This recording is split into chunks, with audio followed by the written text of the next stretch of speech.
যুক্তরাষ্ট্র ইসরায়েলের যৌথ হামলার টার্গেট হচ্ছে ইরানের একের পর এক এলাকা। হামাদানে চালানো হয়েছে ভয়াবহ তাণ্ডব। আইআরজিসির হেডকোয়ার্টার, পুলিশ স্টেশন ছাড়াও হামলার শিকার হয় নানা স্থাপনা। তেহরানে হামলায় ক্ষতিগ্রস্ত হয়েছে রেড ক্রিসেন্ট সোসাইটির একটি ক্লিনিকও। পাল্টা জবাব দিয়ে যাচ্ছে ইরানও।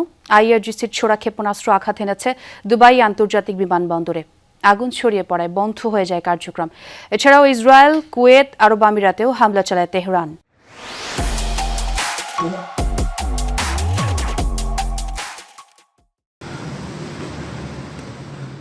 যুক্তরাষ্ট্র ইসরায়েলের হামলার টার্গেট ইরানের রেড ক্রিসেন্ট সোসাইটির এই ক্লিনিকটি। মেঝেতে ছড়িয়ে ছিটিয়ে আছে ভাঙা কাচের টুকরা সহ নানা সামগ্রী, ক্ষতিগ্রস্ত আসবাবপত্র।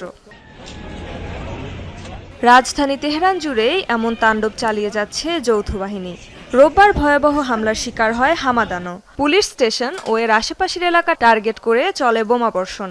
আক্রান্ত হয় আইআরজিসির সদর দফতর ও বাসিজ গ্রুপের কার্যালয়। নিহত হন বাসিজ গ্রুপের এক কমান্ডার।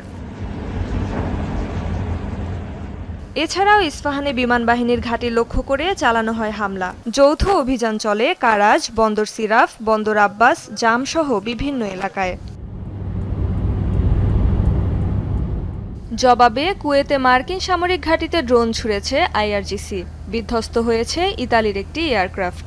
দুবাই আন্তর্জাতিক বিমানবন্দরে হয়েছে বড় ধরনের ড্রোন হামলা। আগুন ছড়িয়ে পড়ে একাংশে। সাময়িকভাবে বন্ধ করে দেয়া হয় কার্যক্রম। রুট পরিবর্তনে বাধ্য হয় বহু ফ্লাইট। তেল আবিব সহ ইসরায়েলের বিভিন্ন শহরেও ব্যাপক হামলা চালিয়েছে ইরান। তো আরব আমিরাত জানিয়েছে, ইরান থেকে আসা ক্ষেপণাস্ত্র ও ড্রোন হুমকির বিরুদ্ধে সক্রিয় তাদের আকাশ প্রতিরক্ষা ব্যবস্থা। রেজওয়ানা সাইমা, যমুনা নিউজ।